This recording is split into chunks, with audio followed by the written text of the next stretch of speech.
Hello students, आज के व्याख्यान में आप सभी का स्वागत है। मैं डॉक्टर जनता Gehlot, associate professor philosophy, MS college Bikaner.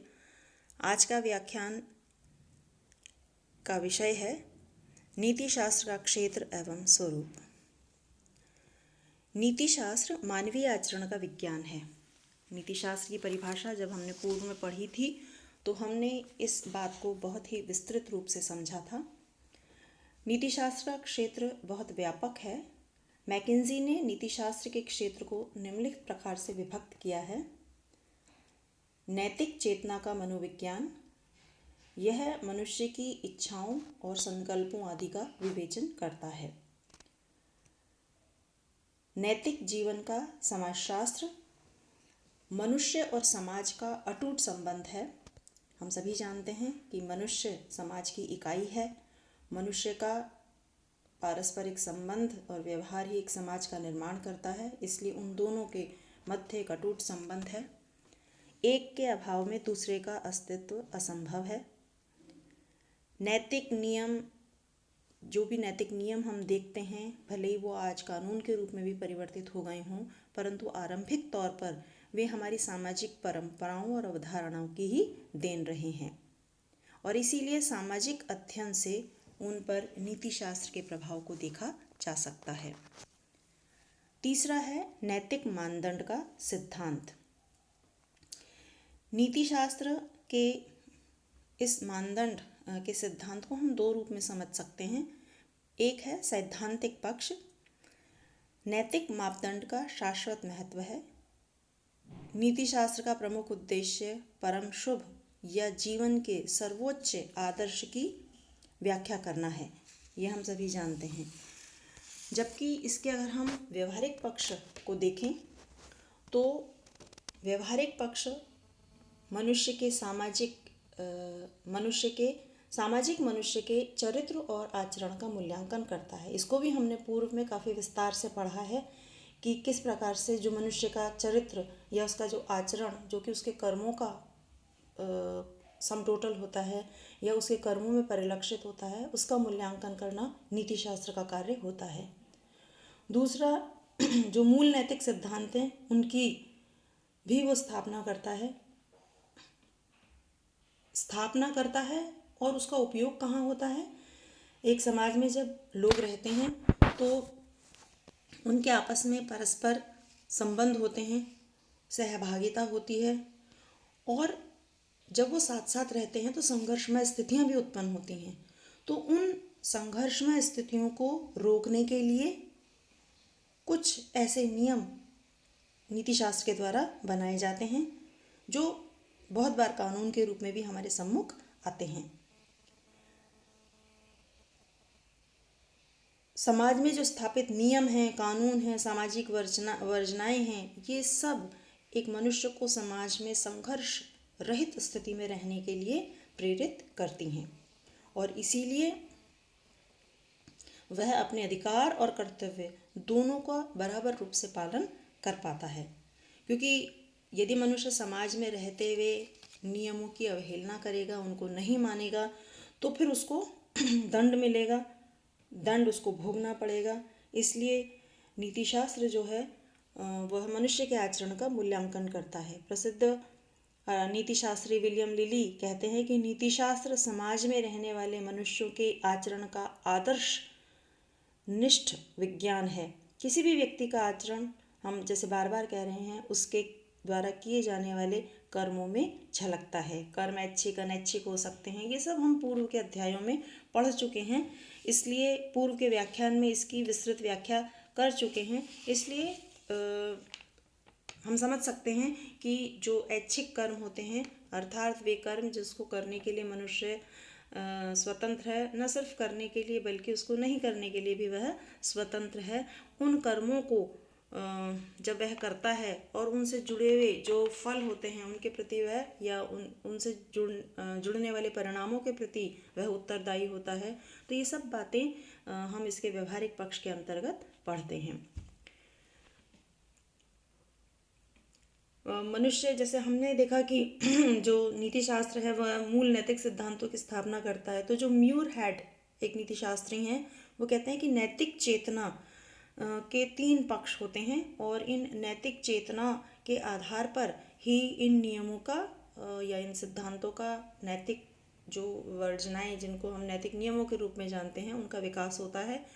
पहली होती है कि मनुष्य के विचारहीन जो अवस्था थी उसके नियम, अर्थात बिल्कुल आरंभिक समय की जो अवस्था थी मनुष्य की, जिसमें कि मनुष्य अभी एक समाज की अवधारणा में उतना वह सिद्ध नहीं हुआ था। उस समय की जो अवस्था थी वह नियम मनुष्य के व्यवहार के नियंत्रण, उस का जो मनुष्य के व्यवहार का जो नियंत्रण था वो बाह्य नियमों से हुआ करता था।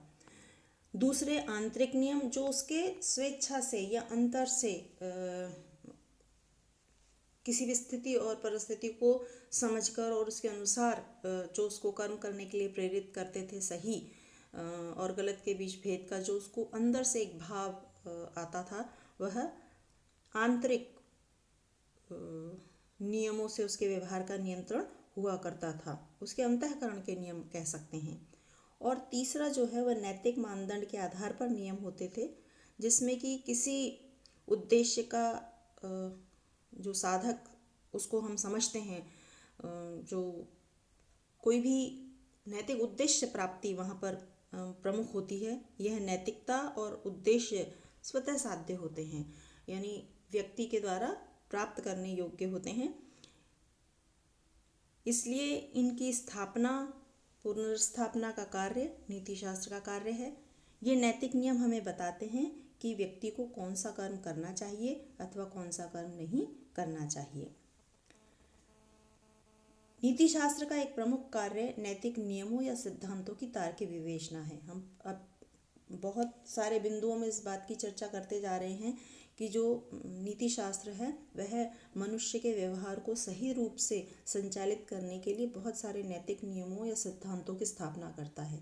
परंतु उससे भी महत्वपूर्ण बात यह है कि जो सिद्धांत समाज में मनुष्यों के लिए प्रस्तुत किए जाते हैं, उन सिद्धांतों की तार्किकता पर भी विचार किया जाए। बहुत सारे सिद्धांत बना दिए जाते हैं परंतु वे कई बार युक्त नहीं होते हैं, या तो वह मानवीय आचरण की व्याख्या ठीक से नहीं कर पाते हैं। इसलिए नीति शास्त्र का एक प्रमुख कार्य, क्योंकि ये मानवीय शास्त्र है, इसलिए ये मानवीय आचरण की जो विचित्रता है उसको नहीं समझता है। मनुष्य एक ही परिस्थिति में अनेक मनुष्य अलग तरीके से कार्य करते हैं।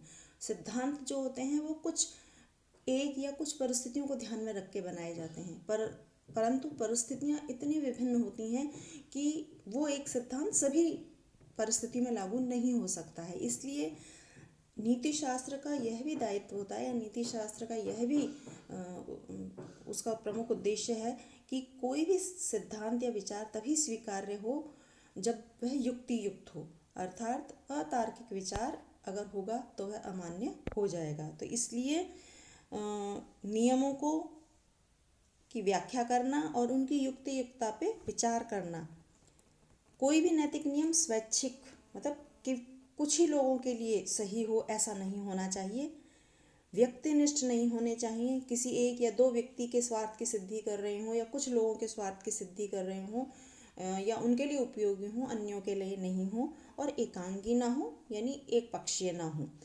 इस हेतु उनका विश्लेषण करना अनिवार्य होता है। नैतिक सिद्धांतों का विश्लेषण हम बहुत सारे आधारों पे करते हैं, जिनकी चर्चा विभिन्न स्थानों पे की जाती रहेगी। एक और महत्वपूर्ण बिंदु है जो कि नीति शास्त्रीय क्षेत्र को व्याख्यात करता है और जिसको हम विस्तार रूप में अन्य स्थान पर भी पढ़ेंगे, और वह है नैतिक उत्तरदायित्व और संकल्प स्वतंत्रता का विवेचन। 2 शब्द हैं इसमें। एक तो ये है नैतिक उत्तरदायित्व, मनुष्य के सभी कर्तव्य संबंधी नैतिक निर्णयों का मूल आधार उसकी संकल्प स्वतंत्रता होती है। तो नैतिक उत्तरदायित्व और संकल्प स्वतंत्रता, ये 2 महत्वपूर्ण बिंदु हैं और जो आपस में जुड़े होते हैं। संकल्प स्वतंत्रता, हम जैसे हमने कहा, संकल्प स्वतंत्रता वही है कि किसी भी कर्म को सचेतन रूप से समझ बूझकर चुनना और उसके अनुसार करना संकल्प स्वतंत्रता कहलाती है।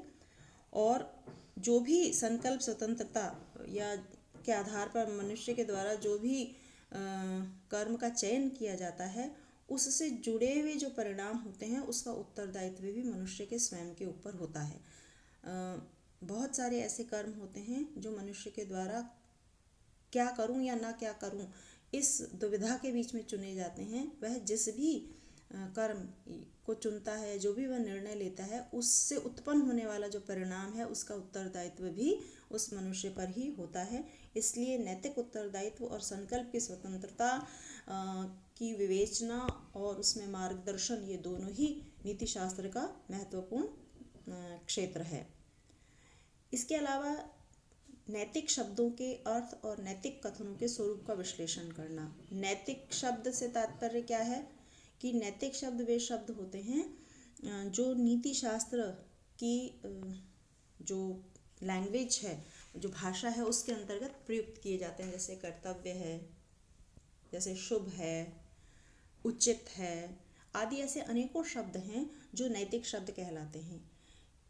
इन नैतिक शब्दों से ही नीति शास्त्र की भाषा का निर्माण होता है। इसलिए जो ये नैतिक शब्द हैं, इनकी सही सही व्याख्या करना, इनको ठीक ठीक अर्थ प्रदान करना, इस शब्दावली की व्याख्या जब सही प्रकार से हो जाएगी तो वह नैतिक शब्दों के सही अर्थ प्रस्तुत कर पाएंगे। और जब ये सही अर्थों वाले शब्द नीति शास्त्र की भाषा को रिप्रेजेंट करेंगे तो फिर नीति शास्त्र की एक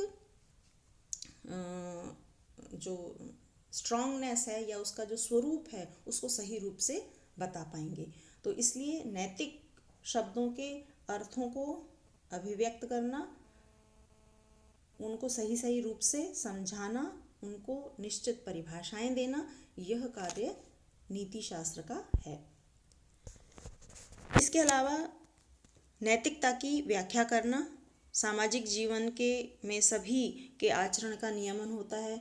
नैतिकता एक प्रकार से एक बहुत विस्तृत स्वरूप है जिसकी हम आगे चर्चा करेंगे। तो जो नैतिकता है उसकी व्याख्या करना, यह भी नीति शास्त्र का उद्देश्य है या उसके क्षेत्र के अंतर्गत आता है। और परम लक्ष्य की संभावना पे विचार करना, हम बार बार इस बात को रेखांकित कर रहे हैं कि नीति शास्त्र के जो क्षेत्र हैं, उसका जो स्वरूप है, उसका जो लक्ष्य है, वह सत्य का अनुसंधान करना, परम शुभत्व की प्राप्ति करना, मनुष्य के जीवन में उसके जीवन को सुचारू रूप से चलाने के लिए सही आदर्शों की स्थापना करना है। तो जीवन का परम उद्देश्य क्या है या मनुष्य के जीवन में वह क्या सर्वोच्च लक्ष्य है जिसको प्राप्त कर लेने के पश्चात वह किसी अन्य सूक्ष्म स्थूल किसी भी प्रकार के लक्ष्यों को प्राप्त करने की चेष्टा जो है वह समाप्त हो जाएगी।